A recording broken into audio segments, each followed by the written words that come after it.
Bonjour à tous. Aujourd'hui, nous allons voir les cycles d'expérience. C'est la suite du dernier épisode qui était sur les libérations personnelles. Alors comprenez bien, votre âme, elle expérimente des cycles d'expérience. Là, on va prendre un exemple assez simple. Imaginons un cycle d'expérience, une vie antérieure par exemple, où vous avez eu beaucoup trop d'ego.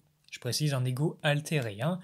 Eh bien, qu'est-ce qui se passe? Dans cette vie-là, vous auriez pu expérimenter, par exemple, une coupure avec le divin, être un être humain ou autre belliqueux, insensible, égoïste au possible.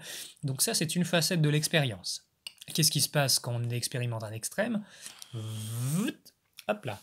Eh bien, on expérimente l'autre extrême. Eh bien, plus d'ego. Entre parenthèses, c'est de l'esclavage, plus d'ego. Pourquoi? Parce que c'est comme si vous étiez esprit pur, donc vous êtes éthéré. Vous, c'est la non-existence d'une certaine façon, et votre âme n'enregistre plus rien. Pourquoi? Parce que tout vous traverse simplement, et vous n'apprenez pas. Comprenez bien, l'ego a son rôle à jouer. Et donc, quand ce cycle d'expérience est balayé entre trop d'ego et plus d'ego, eh bien on en revient à l'ego véritable, à sa juste place. Comprenez bien, l'ego est intrinsèquement lié à votre nature profonde, à votre âme. Parce que votre âme, c'est un véhicule qui permet justement d'enregistrer vos émotions, vos sentiments, vos expériences et de les restituer et donc grandir en pouvoir créateur pour la suite.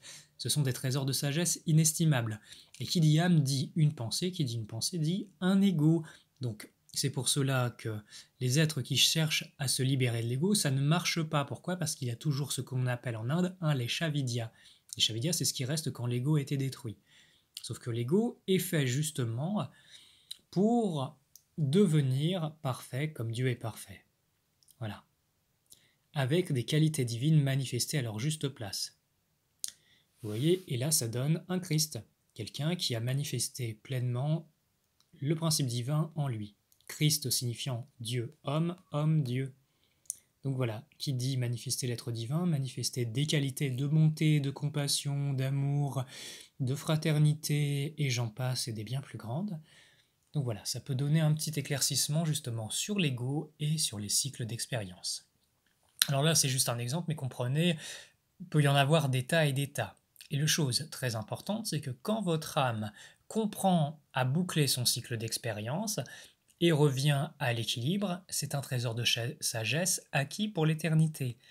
Ce qui veut dire que toutes les expériences que vous vivez sur Terre, même les plus rudes ou les plus lumineuses qui soient, font partie de ces cycles d'expérience qui vous permet dans l'éternité d'être véritablement riche. Donc plus tôt vous apprenez, vous comprenez vos expériences, et plus vite, vous progressez dans cette grande aventure que nous entreprenons tous dans cette création. Je vous dis à très bientôt.